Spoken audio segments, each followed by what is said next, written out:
Calling all lovers to Paris. Meet us at Les Deux Moulins for Amélie. So today we're going to be discussing Amelie, which is one of our favorite movies of all time. Yes. um, it is a 2001 French film directed by Jean-Pierre Jeunet, and we saw this at the Alamo for the first time last year, or was that this It was year? okay, it was this year. It was right after Valentine's Valentine's Day. Day. That's right. We always think we saw this last year because it feels like it's been a part of our lives for so long. But February of 2024 was the first time that either one of us had seen this film, which is insane and frankly a little embarrassing because everybody has always been telling me to watch this movie since it came out. Basically, I was like 13 when it came out, and since middle school, high school, all the way through college into my 30s, people are still recommending this movie to me. And I just never got around to it. Like, it's not that I didn't want to see it. I don't know, foreign movies were way harder to come across back in the early 2000s. And then when it was accessible, I don't know. It was something I think subconsciously I was kind of saving because I wanted to see it in a movie theater for the first time, and I got to. So thank you, Alamo Drafthouse. I feel like a fool. Like going this far in life without having seen it.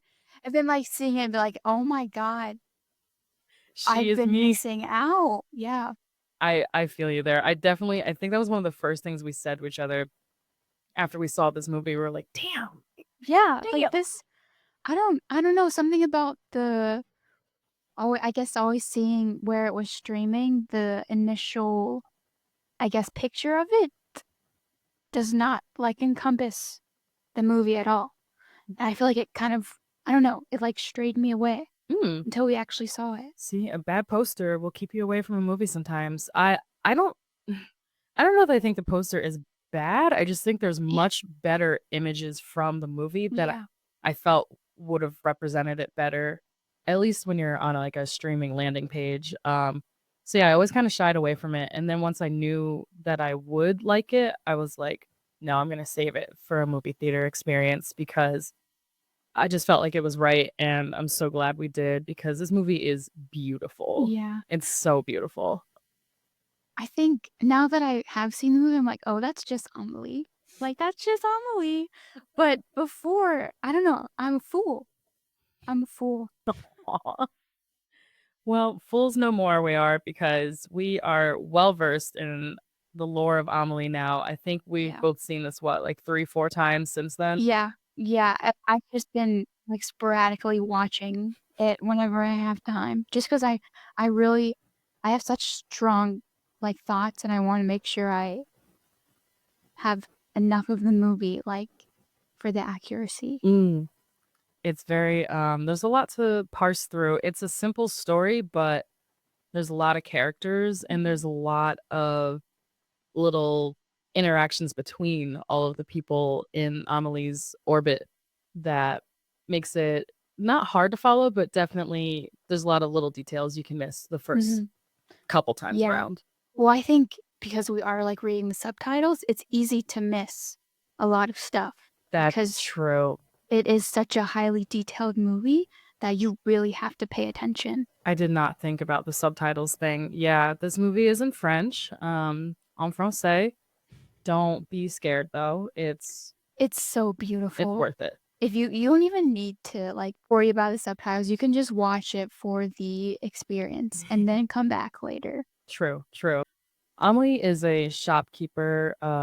She works at a little cafe in Paris, and the movie basically is like a slice of life view of what she goes through in a day and all the people she touches throughout her town, at her workplace, um, and how she changes their lives for the better, even if it is through unconventional means, I'd say.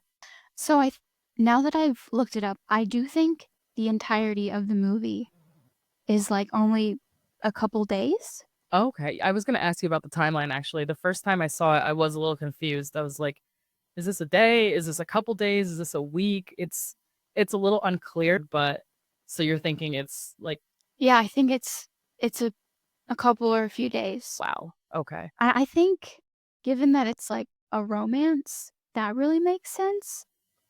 Just like how like intense like the experience of love was for Amelie, and it felt like That new relationship energy. yeah. Oh, Mhm. that's the best. That is the best. Amelie has a really strong imagination and she's very whimsical and playful and very kind of offbeat. She's a little socially awkward and she basically spends her time throughout the movie undoing missed connections for other people, and those other people end up leading her to her missed connection. Nino, who is the love interest for this movie. But the whole story gets put into motion by her dropping a marble and uncovering this box of childhood treasures. And the first part of the movie is just her trying to discover who owned this box of childhood treasures and trying to find this person, this little boy who's all grown up, and impact that had on him then leads her to other adventures and kind of going around fixing up people's lives and giving them closure on a lot of unresolved issues they had and things that were like causing them pain and stress. So the beginning of that was when she was watching Princess Diana, which was oddly like someone that they all really admired. Like Lucien, he really liked Lady Di. Oh, she's the people's princess, baby. That holds true to this day. That's my girl. That's the only royalty I even paid attention to.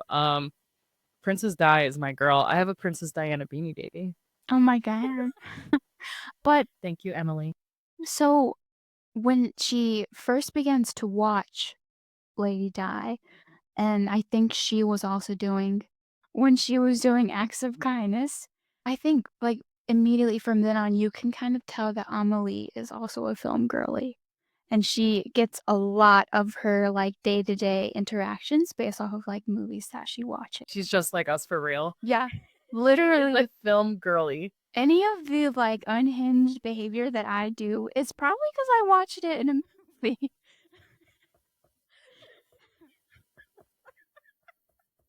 Maybe don't admit that. Maybe no, I saw it in a movie. It's okay. I saw it in a movie, but that's I think because I mean this is an unhinged movie. It's true, but it's so cute that it kind of like rope-a-dopes you into thinking it's like very like harmless and cute, but like this girl is Diabolical. I don't want to say she's crazy, but she's kind of a fucking menace. She is so sweet and I love her, but she I don't know, the morality of her behavior I think is a big question once you like really get past just how awesome the film is. Like a deep dive on her actual like psyche. Her behavior is a little questionable, a little sus. So we're gonna take you through some of the things that she does throughout this movie, and y'all can decide for yourself if this is like cutesy or crazy. New segment, just made it up. Is this cute or crazy? But I'd say the reuniting the box of toys, the childhood toys to um Brettato, I feel like that's cutesy. Yeah, I mean That was her first, incredibly kind, like just act of like selfless kindness. and that her doing that led him back to connecting with his daughter, and like he gets his family back, and then you see how his story wraps up eventually where just seeing that those toys and connecting to his inner child and healing this like deep wound within him within his own family led him to heal a wound with his daughter, and I thought that one is really touching. So that one I'm keeping in the cutesy category. All of them are cutesy. I mean, all of them are really cutesy, but I think a more guided maybe theme to go off of is like weighing the ethical kindness versus are we just liking Amelie? We just like her. She is very, very likable, and I Mhm. think it does kind of overshadow some of her devious behavior. Yeah. Another storyline that was touching, but also like kind of sad when you know that the whole thing is just something she made up was how she gave her neighbor Mrs. Wallace closure by falsifying this like romantic love this letter from her estranged husband who had left her decades ago, and she like couldn't move on, she couldn't get over it. She spends, you know, decades complaining to everyone she can find about how this man like broke her heart basically and disappointed her, and she never married again, she never moved apartments even. She was just so stuck in this like place of heartbreak. And Amelie like sees her pain and she's like, I know what I'll do. I'll just like make up this letter and say it's from her husband. Yeah. And it was just lost in the woods this whole time. Like, oopsies, we never found it until Or just now. I guess she wrote him out to have been in a plane crash. Yeah. She just like killed off this man in her head and faked this letter to give to Mrs. Wallace to show her like, oh look, before he died, he still loved you. Like he wasn't gonna leave you for the other lady. Like, see, everything's fine. You can have that closure now. You can move on. And I'm like, that's really nice, but also It is really nice, but it's, I mean, a fabrication of life? just totally made this shit up. He never did this. He never said this. But it does make her feel so good that you're kind of like, Yeah. I don't But know. I wonder what that goodness is like rooted in for Amelie. Do you think it's pity? I don't think it's pity. I think, I don't know, it's maybe just because I mean, she had a very traumatic childhood. In the film, it encloses her mother's death, and like Amelie is right next to her as it happens. And she definitely has a lot going on. So I wonder if, I don't know if that speaks to like her need to give out to others, even if it's not morally right in some ways. Hmm. So it is coming from a place of generosity and kindness for sure, but it's bigger than a white lie. Like, Yeah, like the prioritization of the impact that these little white lies is going to have is on Amelie. oh yeah, and I don't think she's thinking of that at all, really. Yeah. She's like, oh look, I fixed it. Mhm. Everything's fine now. You're happy. Yeah, You I can think move on. that's a big thing Amelie takes on. She wants to be a fixer. Yes. Yes. Like, especially in the cafe with the two people that we kind of see Amelie get together.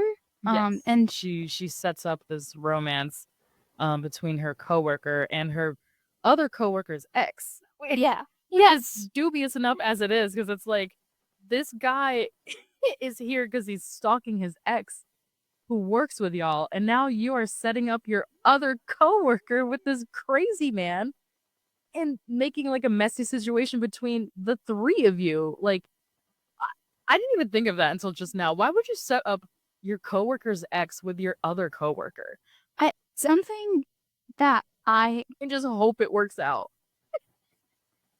You work together. it's crazy. I think it's really interesting because we are watching it through the perspective of Amelie's like internal life and how she's viewing these people. Because I mean, we don't really know the extent of how bad of a person he might be, but to like Amelie, she's just seeing this as something she could fix. True. And also, I think she's like looking at it very simplistically. She's like, oh, well, he's lonely Yeah, and she's lonely. And what if I just like make up this whole situation for them to interact and spend time with each other, and they'll realize like she goes out of her way to set up people who A, weren't necessarily looking to be set up, and B, no regard for like the consequence of yeah, doing this in her workplace. It is wild. And then of course when things start going wrong between the two of them, because this man is kind of crazy, and honestly the woman is, she's very high strung as well. yeah. The hypochondriac coworker. The when things start going badly, she's like, oh well, I don't understand. Like, Yeah, I guess they kind of You're not just in love now? it kind of just like that little side plot just fizzles out. Would you ever No. I don't set people up at all because I just feel like I don't want the smoke when the shit goes bad. So like y'all figure it out. Leave me alone. Yeah, he's also, I mean, just kind of a prick. Yeah. He sucks. He's stalking this woman. He shows up to her job every day and records her and writes everything down that she's doing and scares off her customers and harasses her. And Amelie sees this guy and she's like, what if I just turn his attention to somebody else? Bitch, now you're setting up two women to be stalked and harassed that you work with. What is the end goal here? How is this fixing anything? So I'd put that one in the more like egregious category for sure. That one is much more dubious. It's like, girl, you are not thinking this through. This man is kind of a demon. I guess to shift it to some of the more courageous acts that she did, my personal favorite one, she likes to visit her dad on and off. And he has this gnome that he decided to take out after the mother's death. And then Amelie steals the gnome and sends it on like global trips that send back a postcard to the dad. So this is one of my favorite storylines. I felt such warmth for her father and just really empathetic towards him. He was a widower, like young in life, and before his wife died, Amelie had already been homeschooled and she had this quote unquote heart condition that she never actually really had. And it caused her to retreat into her imagination because she wasn't socialized around other kids. So he had a weird, isolated girl on his hands already who was had a heart condition and he was always stressed out about it. And then his wife dies on top of it. And the poor guy, I think it caused him to be agoraphobic. He Mm. never really leaves the house much. He just never leaves town. He's always locked in the house with his gnome, like treating it like it's his friend, I think. Like, Yeah, that's, well, I think Amelie and the dad both treat the gnome as its own being. yeah. And like the idea that a gnome can run away and go on a trip is never like side-eyed at. And they're just like, oh yeah, the gnome left. Now I'm here alone. Because that was his friend and she stole him. Mhm. But But yeah, it did encourage him to actually get out of the house and travel. that's true. So again, through nefarious means, she did end up helping her father. By the end of his storyline, he's getting out of the house, he's going on trips, he's I think seeing his gnome traveling around the world and taking all these these silly pictures in front of basically the seven wonders of the world, you Yeah, know. I know there was Moscow. Mhm. Um, Egypt. yeah, Uh, there's some good ones. he went all over the place, and I think it inspired him to get out. He was like, "Well, if this little doll can do it, like if this little gnome can do it, I can do it too. Like nothing's holding me back now." And I feel like he was very held back and stuck by a lot of what he went through in the past. And I think Amelie was as well. She just exhibited it in a different way, but she was also very kind of trapped in her own little isolated world, um, and needed to be brought out of her shell as well. So yeah, that's the father's storyline. And then another big one is her neighbor, Mr. Dufayel, who we meet early in the movie. He leads her to the solving the little mystery of the box of toys. And he's this like grumpy old artist who is much like Amelie, just locked in his little apartment, doesn't really interact much, but his is a physical condition. His bones break very easily, so he is super fragile and can't leave the house and is basically stuck there, letting the world pass him by. And you can see the toll it takes on him and how lonely and kind of angry he's become, and there's just like a sadness to his whole persona. You feel like there's probably so much he wanted to do that he just physically can't. Mr. Dufayel's storyline is probably my favorite, Mm.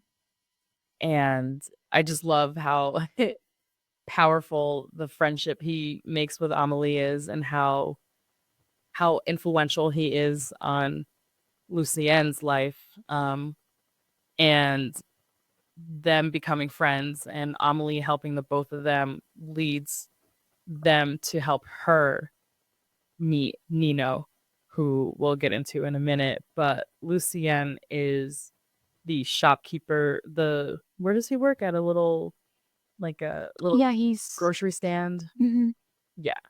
So Lucienne, he's getting bullied by his boss, and Amelie, again through pretty nefarious ways. This is probably the most evil one, I would say. Yeah, this is probably the worst one. I think this one is the clear, like, damn girl, are you sure?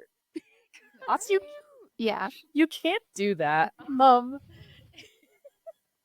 This I oh get it, my he's an asshole, but you also can't be breaking into this man's house and like torturing him. yeah. So it throughout the movie, I guess just the way it was filmed really just gives Amelie a super innocent type of vibe. But I guess technically she tried to return his key, but then because he's rude, he like Yeah. wasn't yeah. And then Amelie made a copy of his key and started kind of setting up pranks in his house. Yeah, and I'll tell you what, I am a big like anti-prank person. I Really? fucking hate I love pranks. bitch. I hate a prank. Don't ever in your life. Yeah, I know my limitations. I love pranks. Pranks, it ain't it, babe. Um, but yeah, so the shopkeeper, because Amelie, I get where she's coming from though, because she sees that like he owns this little grocery stand, right? And Lucien is his employee, but he's disabled in some way. And the guy's just always, and what really blows me is that he was always waiting until customers were around to do this. I used to have a boss who would pull this shit too at the bank, where like we would be like kikiing, we'd be cool, and then all of a sudden customers would come in and she would start like bullying me and like putting on a show, and I'm like, what are you doing? Why are you doing this? We were fine like 5 minutes ago. But it was a way of her Like like, an ego boost. yo, yeah. It's like, all right, well, there's a hot guy coming in now, so I'm gonna make you look fucking stupid. Or like, I'm gonna, put negative attention on you because I'm feeling insecure today or whatever. And I was just like, what the fuck are you doing? Like, this is so weird. But the shopkeeper definitely gave like big bully boss energy, where he would, in front of customers, constantly call him stupid, call him like, Like actually slap him in the face or slap like in the him. head. Yeah, he would verbally abuse the hell out of him and just go out of his way to make sure that he felt so small and like useless all the time. And he thought it was funny. He thought like, look at this fucking idiot. Like, Yeah. And really, other than Amelie, a lot of the other like patrons, I guess, didn't really like speak up for Lucian at all. they didn't It speak up was for him. extremely normalized and just like one of the duos. Yeah. Yeah, they were a very toxic pair, I'd say. But anyway, so Amelie goes to this little grocery all the time. And eventually I think she just kind of gets fed up, and she sees that like Lucien's like hurt and he's upset, and she's like, I know what I'll do. I'll go into this guy's apartment and run amok and just leave his house in disarray every day. But like little things like switching the doorknobs. Yeah, that's so specific and detailed and like Oh, she is a so detailed like jarring. queen. Yes. The little things that you physically know something's wrong or something's off, but you maybe can't figure out like what was done. She was terrorizing this man. She changed the size of his slippers. She changed his toothpaste to foot cream. She changed the voicemail one really killed me. The answering machine. she she changed the speed dials. So we thought he was calling his mother and it called the psych ward. This bitch was in his house and it made him miss work one day, I think. He didn't show up at all. He was sleeping in the cauliflower. He was passed out because he was so tired because he didn't sleep all night because all the shit that Amelie was doing to his apartment, and he has no idea who's doing this. And that was probably Lucian's best day at work ever. Like, I'm sure he had the time of his life. He was so happy and he was able to engage with customers and fulfill orders without someone screaming at him. And like, he just, you could see the weight come off of him. I think the dynamic between Amelie and Lucien was really interesting because I think they know they're similar in some ways, and it's not like they ever have really big interactions because of who they are. Like, they have interactions with other people instead of like within themselves. Because I mean, Lucien and Mr. Dufayel kind of almost had like a similar relationship with like Mr. Dufayel and Amelie. Like it was kind of similar. Do you think? In what way? Like what's the dynamic you're connecting? Like kind of how Mr. Dufayel acts like as a mentor for both of them a little, and kind of this like wise, teaching them the ways of life type of person. Yes, they're both. I never thought of it like that. Yeah, he is teaching the both of them like important life lessons. And oh wow, yeah. And also on top of the life lessons, he's teaching Lucien how to draw and how to paint. Like he spends so much time with him, like teaching him this craft, the skill. And you can see how much like confidence it brings out in Lucien and how much pride he has. I think that's one of my favorite parts, when it like shows Mr. Dufayel's art and then it shows Lucien replicating it, but like in such a still beautiful style, but very much like playful in his own. Very like rudimentary. You can tell he's like a new artist, and it's just kind of, it's not stick figures, but it's not, Rembrandt and whatever, Mr. Dufayel's up to, because he's been doing this for probably 50, 60 years, at this point. But yeah, that was super cute when they're like painting side by side and drawing together. And he's like, he cares about Lucien and they are like friends, definitely. But there's also that testy, like, yeah, very testy, they cannot spend a lot of time with each other. they get fed up so fast. He doesn't have the patience for Lucien. And I mean, he's high energy, I get it, but he snaps really quickly like I do, between like, oh, everything's like fun, we're having a good time, to so fucking irritated. He's like, get away from me, get out of my house. And I think that's very relatable as someone who gets overstimulated and is very persnickety. Like, I'm good, and then something will happen, or I just like hit a wall and I'm like, actually, get out of my house. I can't hear myself breathe. I'm overstimulated. I need to focus. So yeah, I think it's for the best that Mr. Dufayel lives alone. Did you find it like off, maybe? I don't know if it's because it was the late 90s. This takes place in 1997 when Princess Diana passed away in Paris, actually. So that happened like right, probably down the road from them within the world of this story. Did you find it weird that he didn't have like a live-in nurse or like family? Like, did they ever explain? I think at the very end, he kind of gave Amelie a pep talk about like what she needs to do in order to like create what she wants for herself. And it was really reflective on like what Mr. Dufayel was maybe lacking in himself, or like the steps he wish he would have taken because he's an old man. Yeah, he's super old in this movie, and you do get the sense that he has, like I said earlier, a lot of regrets and a lot of just things he had to miss out on because of his disability. He I feel like if he was physically able, his life would have been different. And he's like, Amelie, like you are letting your life pass you by. You were only 23 years old and you're acting like it's over. It's cooked. You haven't even tried anything yet. Like get out there and do it for those of us who can't. That was, I think, like a huge turning point for her, like a huge lesson to learn through his eyes and through his experience. And I just was so touched by that. I love their story. Um, I'm always gonna be in the bag for like a grumpy old man character. Me too. Yeah. He's the best.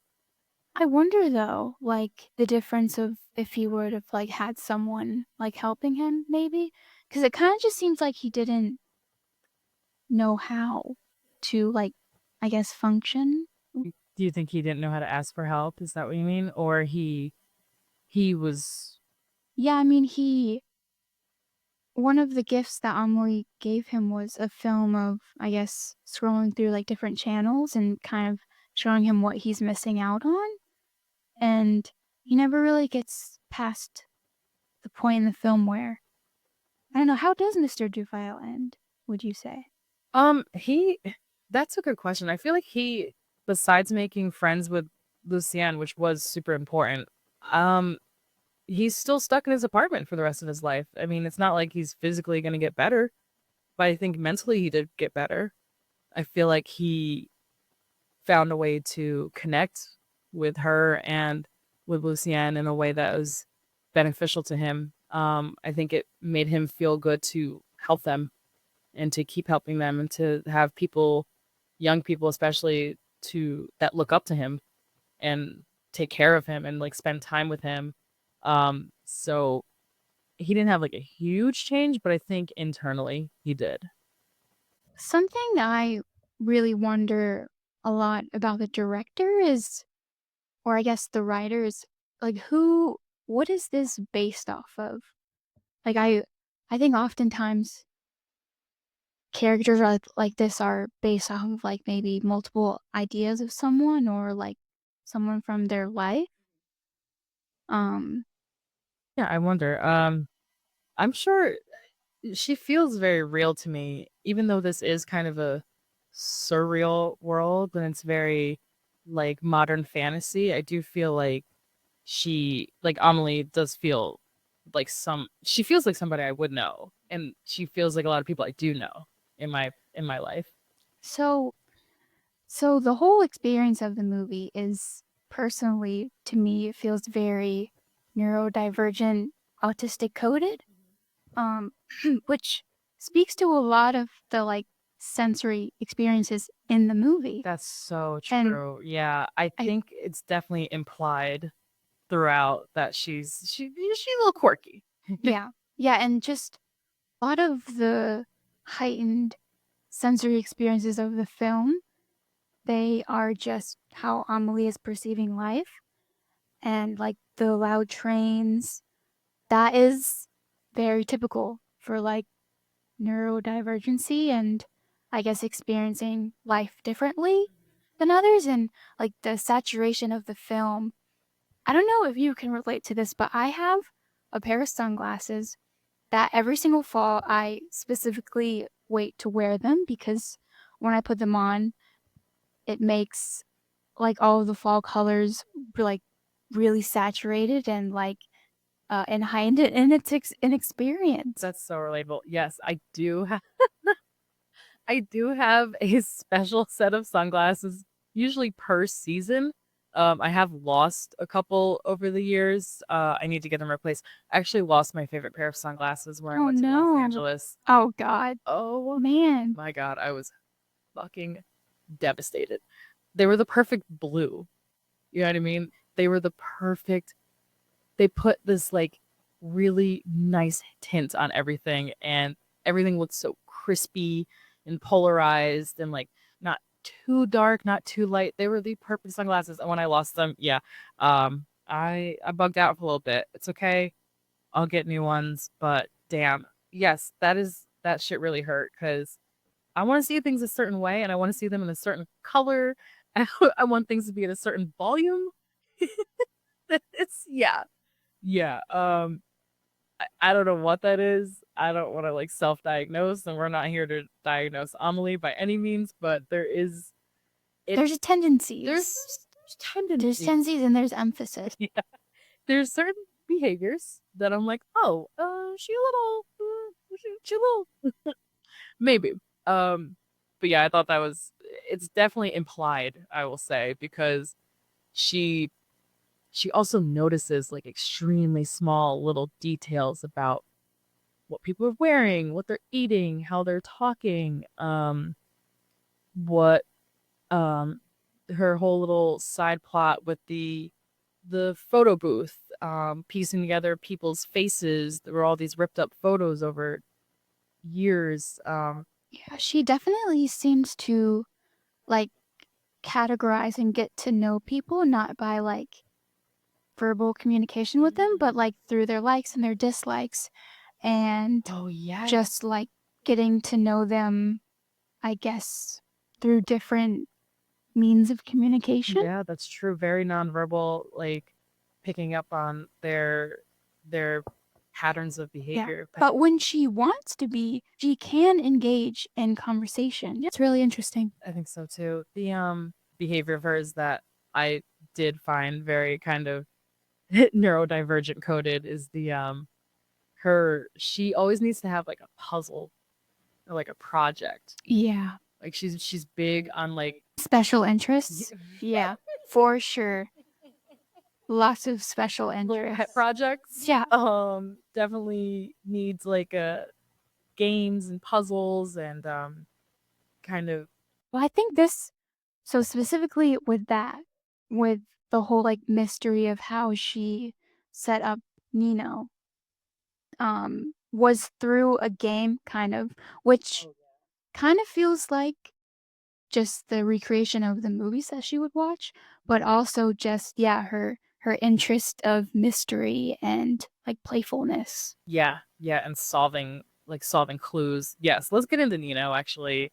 He is he is Amelie's paramour, so to speak. He is the love interest of this movie, played by Mathieu Kassovitz, who directed one of my other favorite movies of all time, La Haine. And it's like a gritty crime drama that he also acts in. So he didn't direct this movie, but he did direct one of my other favorite French movies of all time, and he's a really good character actor. Um, and I didn't put it together that it was him, which is so embarrassing because I'd just seen Lehan for the first time. I think around the same time we saw Amelie, and Oh. I didn't know it was him. Yeah, there's like a 7 year difference or so between the movies, but I didn't even recognize him. But it's funny, he's now like a connecting thread between two of my favorite movies as an actor and as a director. He's him and Amelie really their love is so inspirational because they really matched each other's freak. Yeah, they did. They did. Just right off the rip, as soon as they have that first interaction, she starts with the puzzles and the games and all the weird shit, and he's like, "All right," Yeah, he's so down for it. immediately. They're really similar. They're like made for each other, Oh, I guess, for the benefit of the movie. But it's definitely giving like modern fairy tale, you know, like yeah, if you want to do the whole like Prince Charming thing, he is definitely like Amelie's weird ass version of like a Prince Charming yeah, figure. just weird. You really get to see how kinky Amelie really is.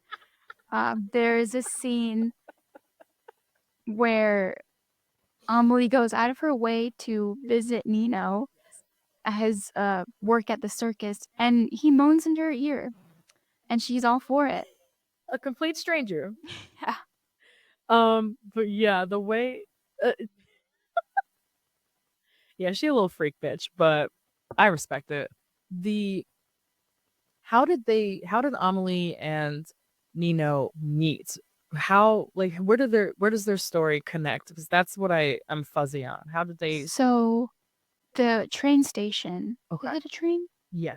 The train station that Amelie goes to, she is constantly passing a photo booth, and Nino's special interest is collecting the scraps of like uh people's discards. Yeah, all the discarded And photos from the yeah, booth. she locks eyes with him, and that's it. She's like, I found my man. He's so fixated on finding this one person who's in all the discarded photos from this one particular booth, but it's over like years, right? Like 20 years or something worth of pictures of this man. Yeah, I mean, he has a whole like scrapbook Yeah, full. he makes a book. He makes a book of this guy. It's just all his different like headshots basically from when he was like a young guy, probably in his 20s till now. I think he's what, 40s, 50s. And You think he's that old in the movie? the photo booth guy, yeah, I think so. I'd say so. Oh, the photo booth guy, Yeah. not Nino. No. Oh, No, the guy in the pictures. He's like gotta be in his 40s or 50s, and Nino is obsessed with him. He's like, who is this man? I guess he's been looking for him for years, it sounds like trying to find out who he is, like why he's in all these pictures. And it's definitely like his hyper fixation, and Amelie clocks him picking up immediately. scraps one day Yeah. and like trying to piece the photo together, and he leaves his book behind. That's how Yeah, so he was chasing after someone, and Yeah. his book fell off of him. the new puzzle to solve. But yeah, she's like, if I help this man figure out who the photo booth person is, then we can have. She goes so far out of her way to just interact with this man. Like, girl, all you had to do was walk up to him. We didn't have to do all this. You could have ended this movie like an hour earlier if she was just more bold, but she's so shy and like terrified to interact with him directly. I think she also just really had such a specific idea about like what love is gonna look like to her. And when she, I guess, just waltzed onto someone who fit the bill, she like wanted to create this whole fantasy. But in her favor, he ended up being so down for it and just like really right for like, I guess, what she wanted. He is they are both very like in their own worlds, like in their own heads kind of people, very um like offbeat, I'd say. He's a little less shy than she is, but I think he still has like a shyness to him as well. He's very reserved. Yeah. Yeah. And has like a particular way he likes to do everything. But yeah, he has two jobs, and Amelie again, borderline a little creepy, a little unethical. She shows up to both of his jobs, looking for him to return the book. And when she realizes the first place he works at, which is the sex shop, she could have just given the book to his coworker and like, Oh yeah, she did not want to do that. She's like, no, this book is for my man. Where is he at? I need to find him. Like, actually, I can take my whole day off. Where is he at? So what's his other job? What's he do? What time is he gonna be there? Yeah, and something I wonder, because the girl who worked at the shop wasn't extremely like, I don't know. I guess it's just like us sitting there for Amelie and not like actually taking into consideration how weird it actually is to show up to like, To somebody's job, a complete stranger twice. Oh, I have this book for him, but I don't want to give it to you. But just tell me where he is. I'd yeah. be like, girl, go away. In his coworker's defense, she does kind of treat Amelie like, bitch, you're weird. Like, what are you doing here? Just give me the book. We don't gotta do all this. And she's, no, I'll come back. I'll go to his other job. I'm like, but it is really cute. Yeah, it's so cute. She needs to. I felt like if it was just a direct like point A to point B with her, she wouldn't be into it. She needs the, like I said, the games, the puzzles, the whimsy, the The like falling in love. aspect of it. Yeah, through like making each other little projects and little games. What were some of your favorite like interactions between Nino and Amelie before they actually like get together? Well, she sends him on a little, I guess, quest. Oh, the like scavenger hunt thing. Yeah, Oh, scavenger hunt. I And loved that. when she and him were at the carousel Yeah, little venue. yeah. I think it's like a little like carnival type deal. Yeah, and she sends him on this little like goose chase, and he ends up at one of the coin operated binoculars, and then it like is pointing to her returning the scrapbook like in his stuff instead of like meeting face to face. Right. She sets up this like elaborate ass like call me on this payphone and then I'll be over here like at this statue, but then I'm not at the statue, but the statue is pointing to where I am. So then run up the stairs and look at where the statue's pointing and then turn around and then you'll see your book is there. Like I helped you. Here you go. I'm like, girl, that's a lot. It was a lot. I guess this was just Amelie wanting this so badly, but still not like I guess having the courage to I don't know, be vulnerable. Yeah, she's like indirectly wanting to make that connection with him, but she can't do it. Like She can't. I mean, even when she like tells him where to meet her and he visits her at where she works, and then she still can't. she chickened out. She was standing right in front of him talking to him and he's like, "Are you the girl in this picture?" And she's like, "No." I'm like, "Oh my God, you have to stop doing this. You're gonna let this person like you're gonna miss your opportunity here to be with this person that you've been chasing for the entire movie because you're too fucking scared." But then she has the talk with Mr. Dufayel and then it kind of just plays out very romantically. It is so romantic. The what I loved about Dufayel encouraging her to be brave and make that connection with Nino and engage in actual like romance and intimacy is it's not even face to face that he has that discussion with her. It's on the little videotape. That's another thing. There's such a big emphasis on like media here. Like when Amelie was younger, she loved taking photographs and so many people record things. I think that also just speaks to the personality type of everyone in the film. Like it's Very sentimental. Yeah, very physical media. just like other means of communication. True, true. Passing notes, dropping notes in each other's pockets. Um, this is life before cell phones. This is such a cute movie that shows how we used to communicate before cell phones, which, yeah, I was in middle school, like I said, when this came out, and we didn't have phones. We would just handwrite each other notes and like walk up to the person face to face and be like, I wrote you a note in front of the whole fucking school. And you just had to get over it, or you were never going to talk to anybody, and no one was ever going to talk to you. Yeah. That was something that Calling people's houses. that was something that you reminded me because when you in the past you've brought up how would this movie like play out today, and it wouldn't because I mean we don't have phone booths anymore. That's like not a thing. Yeah. This whole thing, oh, that makes me so sad. Yeah, this whole movie now would just be like texting. Oh my god, yeah, it'd be like Amelie and then like the little phone bubbles. I hate when movies do that. I would be sick. I hate that. I'm so tired of watching, especially like TV shows on like Netflix where you're just looking at people texting the whole time. Oh, that shit pisses me off.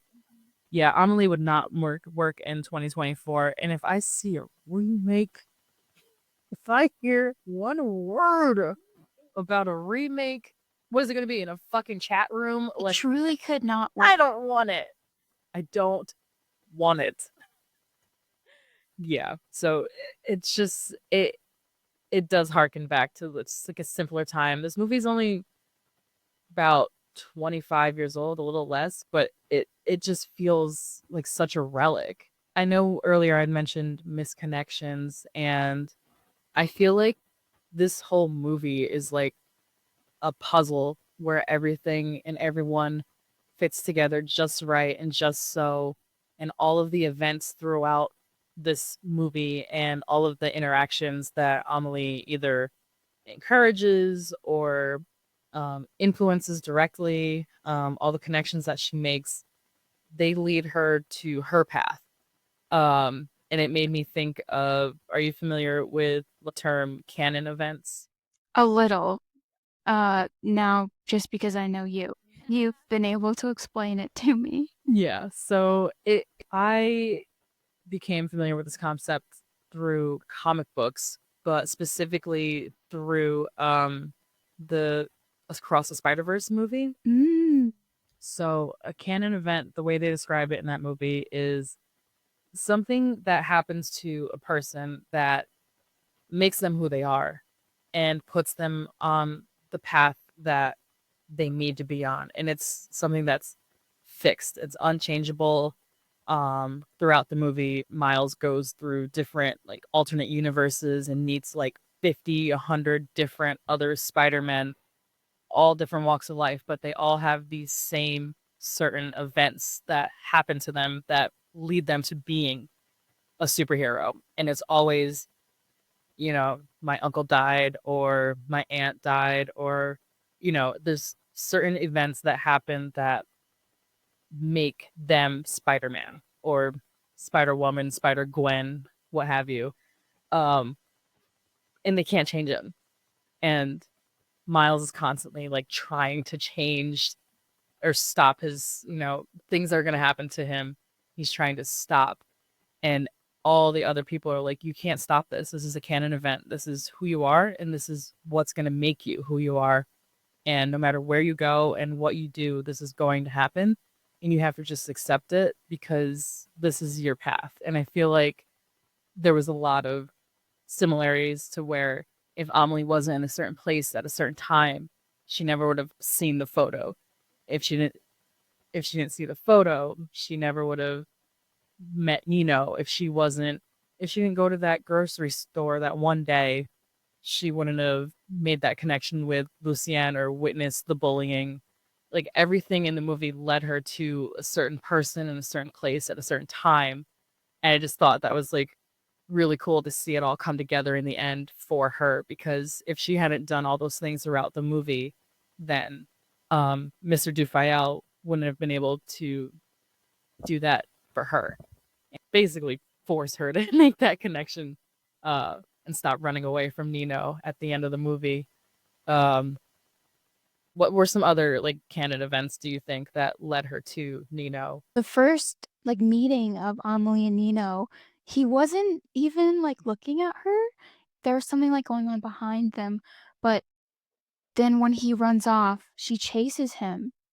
And then that's when his like That's when scrap the book fell. yeah, that's when the book fell. And if she Right. hadn't have been there, I mean, that wouldn't have happened. That's true. That's a really good one. Yeah, like I feel like that train, so much of the movie takes place at that train station. It's so cute. Well, that scrapbook falling and Amelie being the one there to get it was like Amelie saying like, "Okay, This is my new path. this is obviously meant to happen." Yeah, that led her exactly where she needed to be. And it's really like heartwarming and like life affirming, this movie. I feel like it kind of reassures you and like reinforces that concept that like everything's going to work out and you're going to get to exactly where you need to be.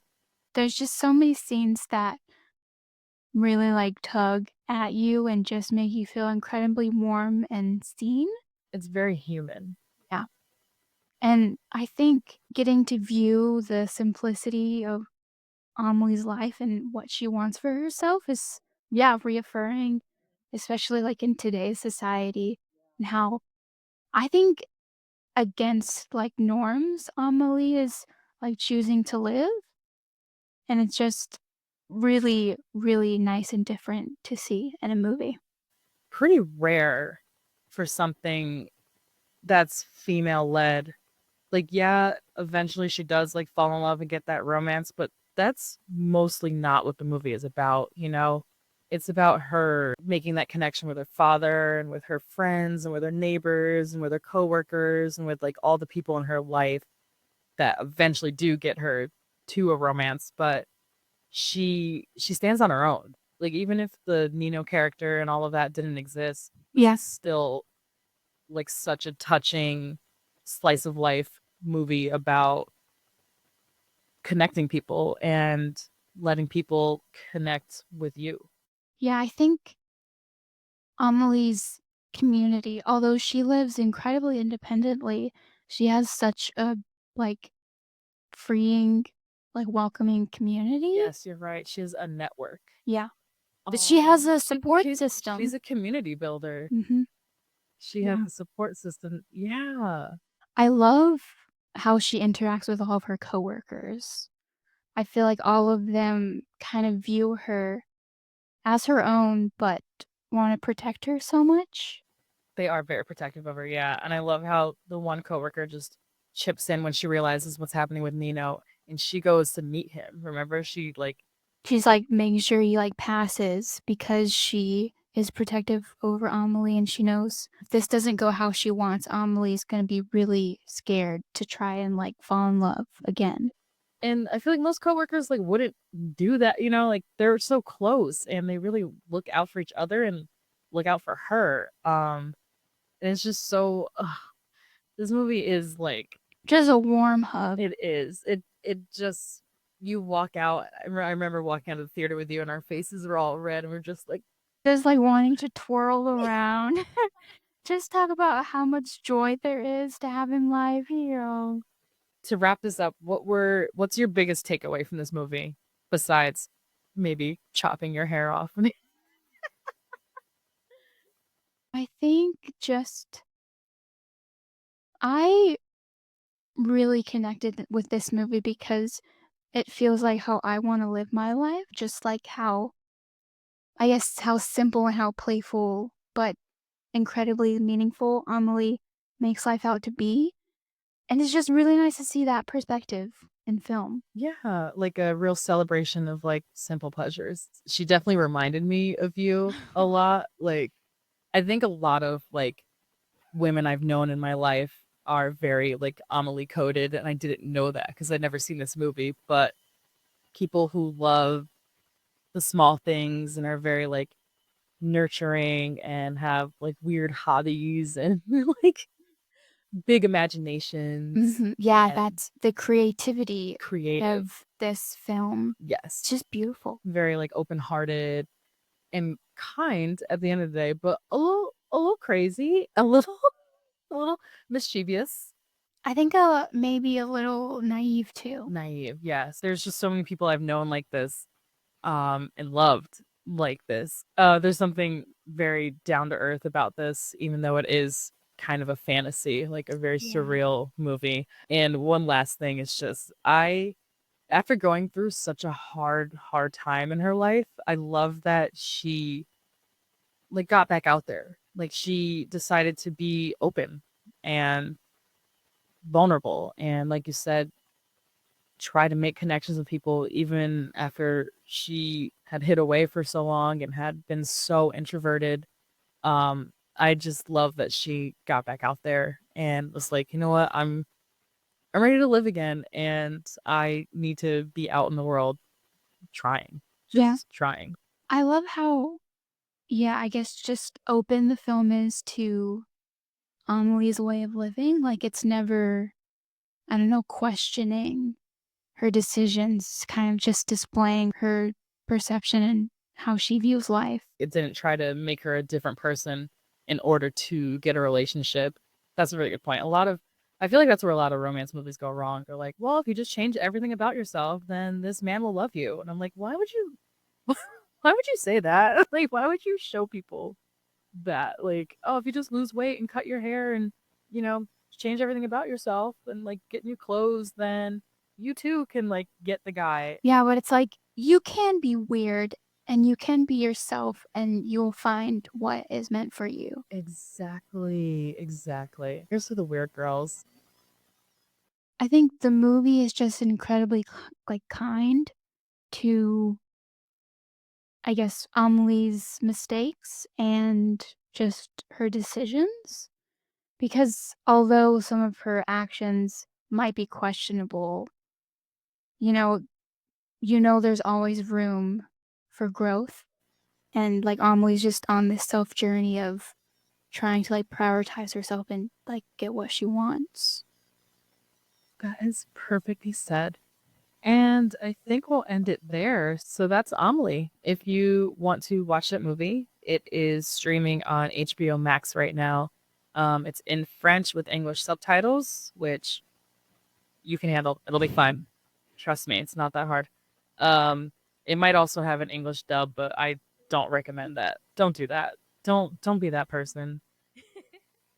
Just learn some French. Just read the subtitles. Yeah, I think that's a much better option. So we're gonna wrap up there, and you have been listening to Post Film Clarity. We can be found on Instagram, YouTube, TikTok, and we have an email, postfilmclaritypod@gmail.com. Did I miss any socials? I feel like I missed one. Oh, we're on Letterboxd. Oh Oh, my god, how could I forget my Letterboxd? we are on Letterboxd. That's probably the most important one. Yeah, exactly. We are Letterboxd queens here. So follow Post Film Clarity on Letterboxd, and we are Post Film Clarity Pod on IG, YouTube, TikTok, and everywhere else. Gmail.com. And at Gmail. I would actually love if people email us with like ideas and suggestions. Sure, yeah. Just don't be weird. Don't be weird, but yeah, emails would be great. I would love to get some fan mail.